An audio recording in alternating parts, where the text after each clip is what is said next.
The president of DePaul University testified in Washington, D.C. today as part of a Trump administration investigation into anti-Semitism on college campuses. WGN's Dana Rebick joins us live with the testimony and reaction from the DePaul campus. Dana.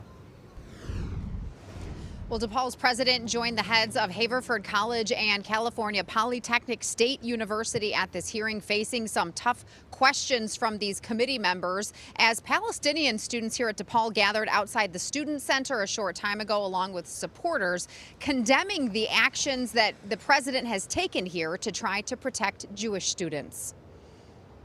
I'm going to refer you to your policy that you have in place. Why didn't you follow your policy?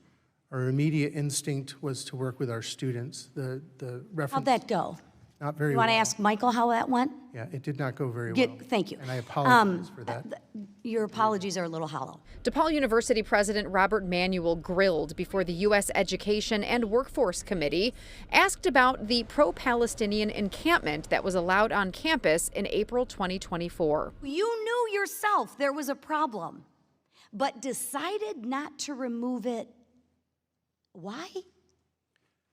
So that at that moment, we realized that the security and safety of everybody was in jeopardy. That is the moment that we decided to work with CPD. And it took you 6 days? Members of the committee asking Manuel how he plans to stop the spread of anti-Semitism at DePaul. We've taken strong steps to support our Jewish community members, prioritizing campus safety and student well-being. We've made mistakes along the way. As DePaul's leader, I want to acknowledge that openly. Just this week, DePaul announced a new policy requiring staff and students to remove masks or face coverings if asked by a public safety officer. The university has also suspended some pro-Palestine groups on campus, like Students for Justice in Palestine, which spoke out today on his testimony. Today, we heard from President Manuel himself testify and brag about silencing and repressing Palestinian voices, which he claims will keep other students safe.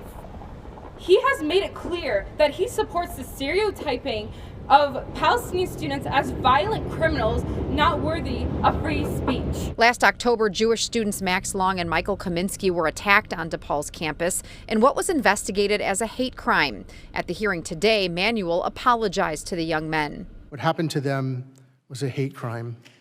No one should ever be attacked because of who they are, and I am sorry for the pain that they're experiencing. What do we do? Stand up like that! As pro-Palestinian students and supporters speak out on what they feel are steps to silence them.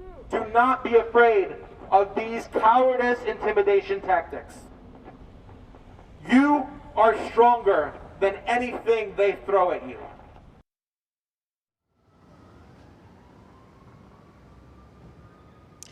President Manuel says that the campus has also created an anti-Semitism task force, as well as an alliance of faculty and staff who are Jewish, and an alumni group as well. Live at DePaul, Dana Rebick, WGN News.